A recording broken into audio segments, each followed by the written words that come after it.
I'm Veronica Dudo. Tonight on EWTN News Nightly, the Supreme Court takes up a challenge to the Voting Rights Act. What's being debated and what's at stake? A fragile ceasefire is threatened in the Middle East, why tensions are rising after the return of one of the bodies. The Vatican responds after the installation of a bishop in China, what the Holy See has to say. Plus, longing for something greater. What the Pope says joy, suffering, fullness, and emptiness really point us to. These stories and more tonight. From EWTN, the Global Catholic Network, this is EWTN News Nightly. Thank you for being with us. Our top story tonight, the U.S. Supreme Court took up a racially and politically charged case from Louisiana today that tests the Voting Rights Act of 1965. The issue is whether congressional districts can be created to protect the voting rights of minorities without discriminating against voters of other races. Capitol Hill correspondent Eric Rosales joins us from outside the U.S. Supreme Court with the latest. Eric. Well, good evening, Veronica. Right now, Section 2 of that Voting Rights Act tries to keep congressional maps passed by state legislators from diluting the votes of minorities by either packing them all into one district or spreading them out into too many districts where they don't even have an impact. But the state of Louisiana argues that those redistricting protections are both impossible to follow and unconstitutional. The minority group must be sufficiently large and geographically compact to constitute a majority in a reasonably configured district, and a district is reasonably configured if it comports with traditional districting criteria. What you can't have is merely just showing that a Republican legislature favored Republicans, with whether or not they're white or black. And there's just no reason in the world to think that the Louisiana legislature would have done anything different in this case if every black Democrat in Louisiana was a white Democrat. In Louisiana, the African American community makes up roughly a third of the population and tends to support Democrats. The state has 6 seats in the U.S. House. Janae Nelson, a lawyer for the NAACP, said siding with Louisiana's request would throw maps across the country into chaos. Were Section 2 to cease to operate in the way that you just described to prevent vote dilution in districting, what could happen? What would the results on the ground be?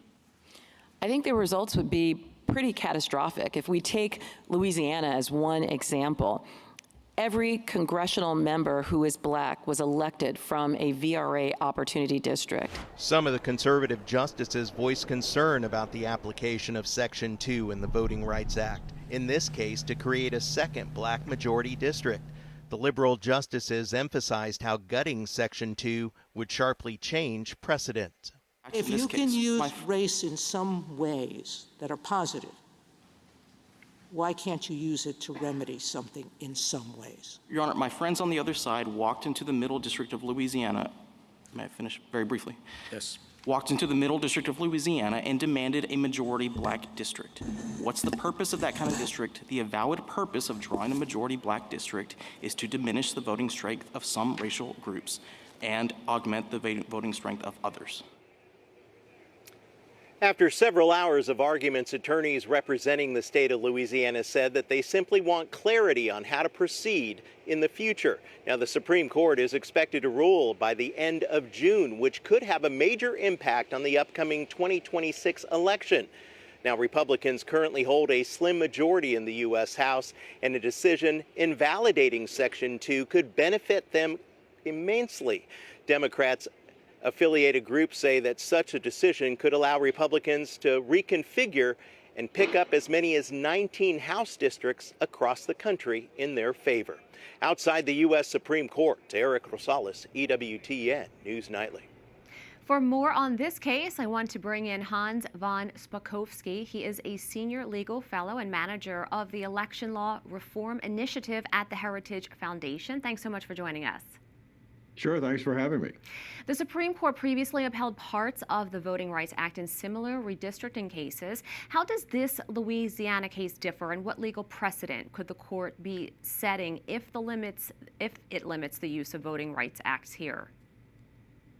Well, everyone keeps claiming that they might throw out Section 2 of the Voting Rights Act. That's just not what's going to happen. The problem in this Louisiana case was a federal judge misinterpreting and misapplying Section 2. Race is only supposed to be used in drawing up a district if there's a Section 2 violation. A Section 2 violation means that there's evidence that there's been racial discrimination that needs to be remedied. In this case, a judge issued an order telling Louisiana you have to draw up a second district. There wasn't any evidence of racial discrimination by the legislature. They simply said, well, black voters are a third of the population, therefore they deserve 2, not just 1 of the 6 congressional districts. That actually violates Section 2 because Section 2 says it does not entitle anyone to proportional representation. And Louisiana did what the judge said, but then they got sued by a second set of voters who said, listen, when you drew up that second district, you used race, and that's a violation of equal protection. So what the court has to do is decide if and when can race be used in redistricting without violating the 14th and 15th Amendments of the Constitution. Now, some argue that the Voting Rights Act gives the federal government too much influence over how states draw their electoral maps. How does this case reflect the ongoing tension between states' rights and federal oversight in elections? Well, again, I think folks are looking at this the wrong way.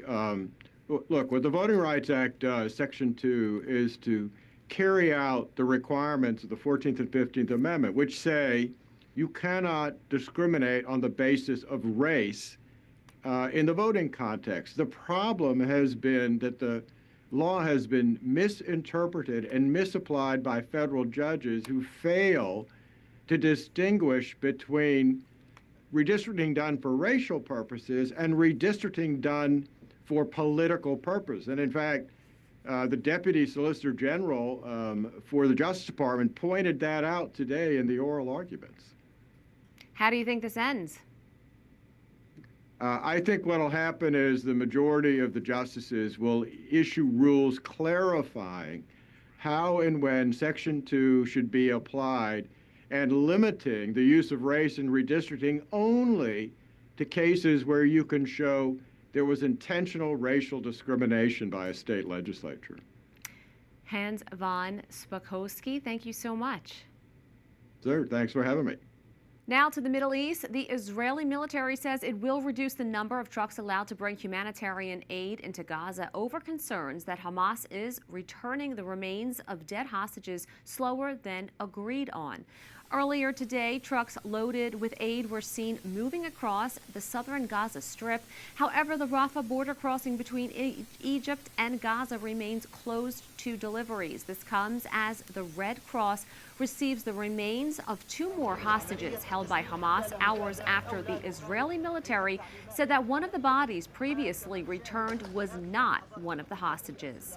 Meanwhile, Hamas security forces returned to the streets where Israeli troops have withdrawn. Hamas-linked Telegram channels say the militant group is targeting collaborators and traitors working with Israel in what it claims is an attempt to restore law and order. Hamas says more negotiations are needed for them to disarm, adding that it's willing to hand over power to other Palestinians, but will not allow chaos to prevail during the transition. Christian leaders in the Holy Land are responding to the ceasefire and calling for continued dialogue.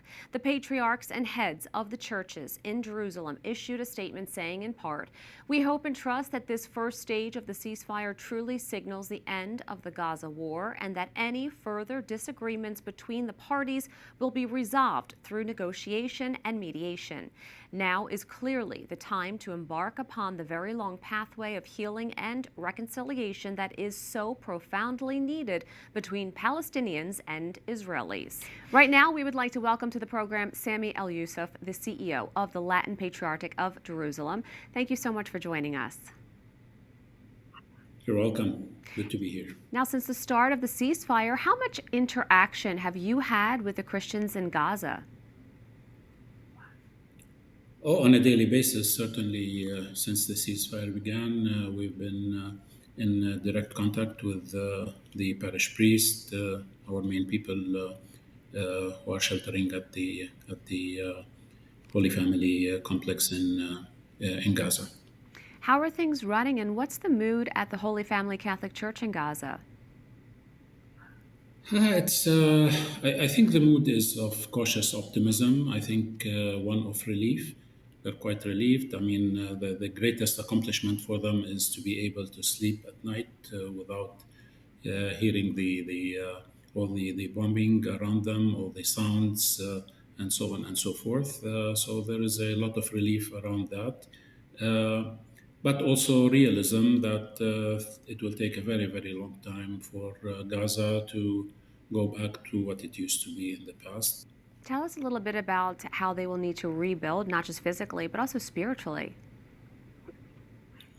Oh, spiritually, I think in relative terms, at least, I think they are in safe hands, sheltering at the Holy Family Church. I think Father Gabriel and his assistants, I mean, the religious who are there, the religious sisters. We have two religious congregations on site supporting the work of the parish.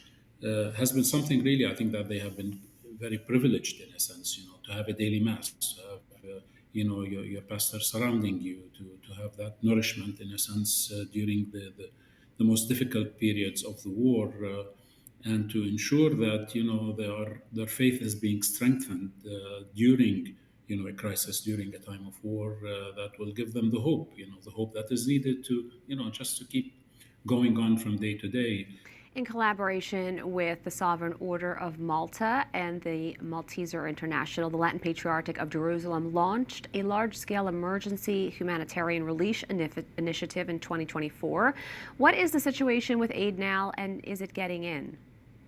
On and off, certainly, but the last shipment of aid actually went into Gaza the day the ceasefire was declared, so only just a few days ago. So we've been at it adamantly to ensure that aid goes in, and aid goes in in terms of food supplies, hygiene supplies, minor medical relief and things of that nature. It doesn't go in only to support our 600 plus members of the Christian community. The aid that goes in a sense, has supported at this stage, I would say, hundreds of thousands of people who are in the immediate Gaza City environment.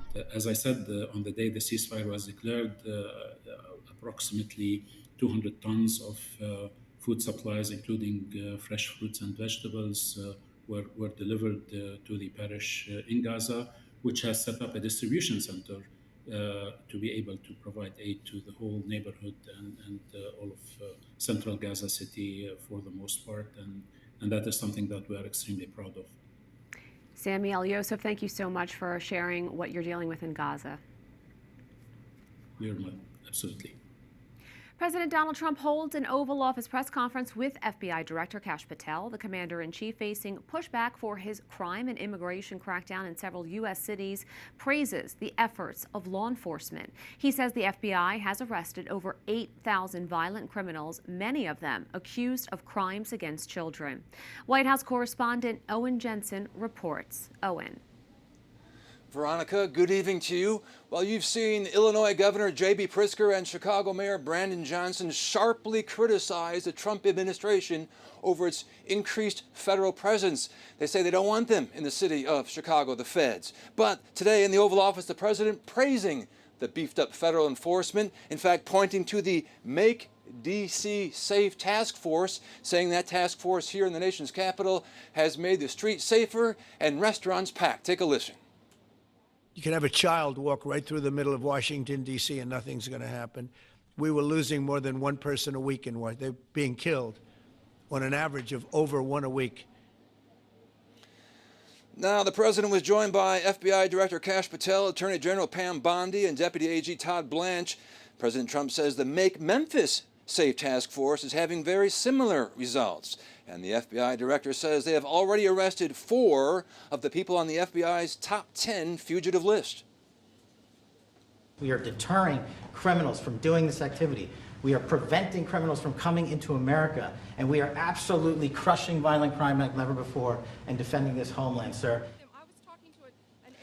The Attorney General says President Trump has taken off the handcuffs from law enforcement officers to let them do their jobs. In addition, more than 2,200 guns have been seized as part of Operation Summer Heat, the 3-month FBI initiative. Also tonight, Chicago is in Cook County, Illinois, and a judge there has signed an order barring ICE agents from arresting people at court. That goes into effect today. At the White House, Owen Jensen, EWTN News Nightly. A federal judge has issued an emergency order blocking the firing of federal employees as the government shutdown enters its 15th day. Congressional leaders now raising new strategies and concerns as voting remains at a stalemate. This is a decision, these are decisions, I should say, that are being forced on the administration by the Democrats. They are going to prioritize the things that are important to them. When they make decisions about where they're going to allocate money, which departments and agencies are going to get less, which employees are essential, which aren't, those are all decisions that the administration is forced to make when they're trying to manage in the middle of a shutdown. Senate Majority Leader John Thune is set to bring a procedural vote on a year-long defense spending bill to see if Congress will pass any sort of spending bill. Meanwhile, Democrats are raising concerns over health care. We're witnessing an all-out Republican assault on the health care of the American people. It's unacceptable, it's unconscionable, and it's un-American. A 9th vote to fund the government failed to pass the Senate this afternoon. We have a lot more still to come on EWTN News Nightly. The Vatican addresses the new bishop chosen by China in Shanghai, what it has to say about the matter. And after days of political upheaval in Madagascar, one man is claiming to be the new leader. That and more after this.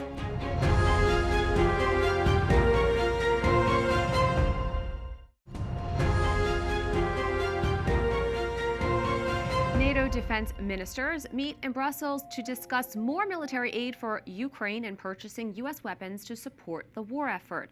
U.S. Secretary of Defense Pete Hegseth says firepower is coming to Ukraine. You get peace when you are strong, not when you use strong words or wag your finger. You get it when you have strong and real capabilities that adversaries respect. So our expectation today is that more countries donate even more, that they purchase even more to provide for Ukraine to bring that conflict to a peaceful conclusion. Germany, among 4 other NATO countries, pledged to participate in the prioritized Ukraine requirements list. Ukrainian President Zelensky is set to meet with President Trump in Washington Friday. The president of Madagascar has been ousted in a military coup after weeks of protests led by youth groups. As you can see behind me, thousands of protesters, they have been camping here at May 13th Square since early in the morning, demanding the resignation of the president, Andry Rajoelina. Gen Z Madagascar celebrated the overthrow of the civilian government, citing corruption and persistent outages of water and electricity. The leader of the military coup says he is now the East African nation's president and will be sworn in the coming days. An update to a story we brought you last night. Today, the Vatican announced that the Holy Father had approved the new Chinese Bishop of Shanghai. In a bulletin released today from the Vatican press office, the Holy See says Pope Leo approved the move on August 11th of this year. China initially appointed Father Joseph Wu Jielin to the office of Bishop in Shanghai in April during the interregnum between Pope Francis and Pope Leo. Up next on EWTN News Nightly, Great Expectations. The Pope speaks to the human condition and how to avoid disappointment. Plus, It's a Match, a new Catholic dating app, is launching this month. We speak with the founders.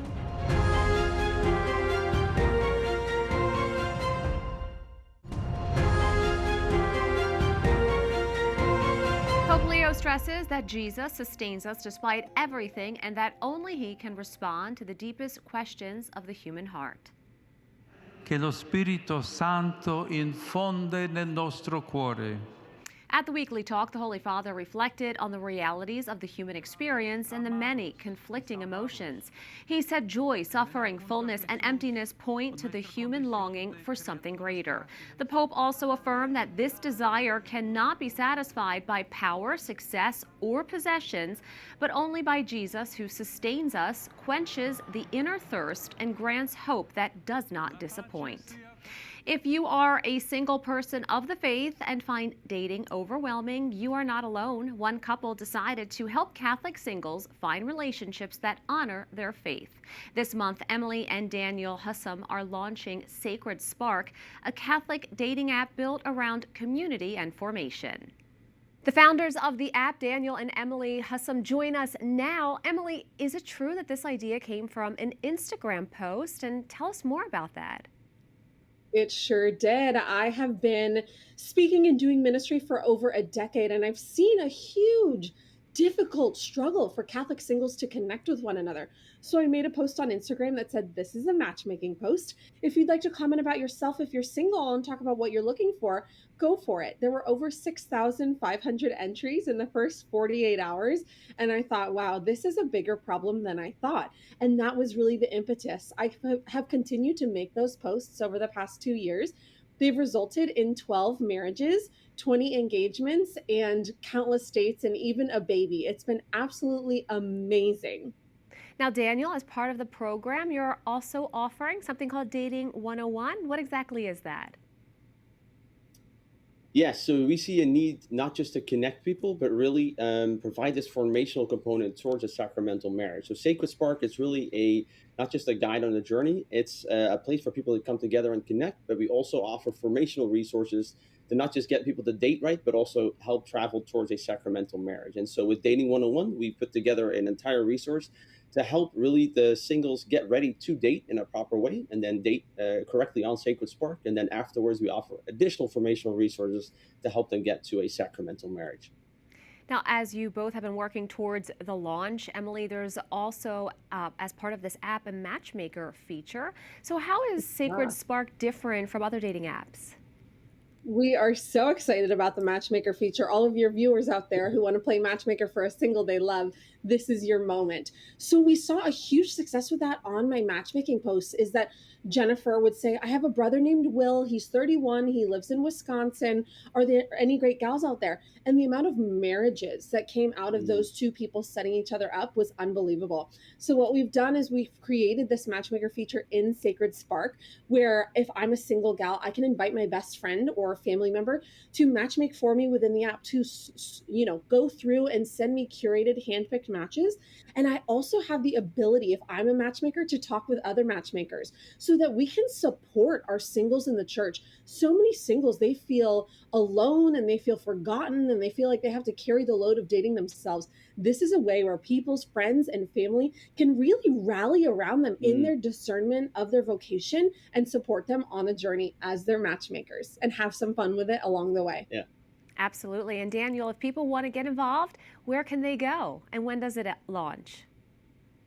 Yeah, so we're aiming to launch this month now, here in October, in just a few short weeks. And so we're just wrapping everything up now, getting it all ready.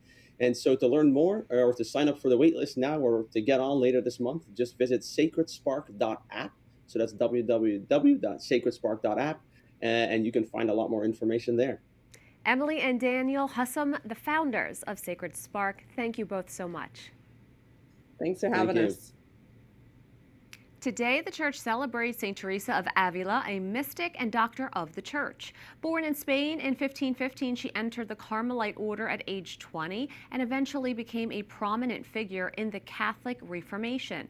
Alongside St. John of the Cross, she established the great religious order of the Discalced Carmelites. As one of the great mystics in church history, she wrote several spiritual works, including the Interior Castle and the Way of Perfection, that are still beloved today.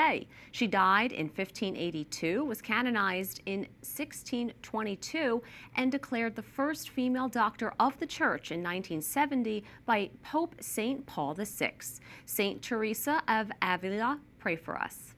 We thank you for watching tonight. Remember, you can follow us on social media, Facebook, X, and Instagram at EWTN News Nightly. I'm Veronica Dudo. Good night and God bless.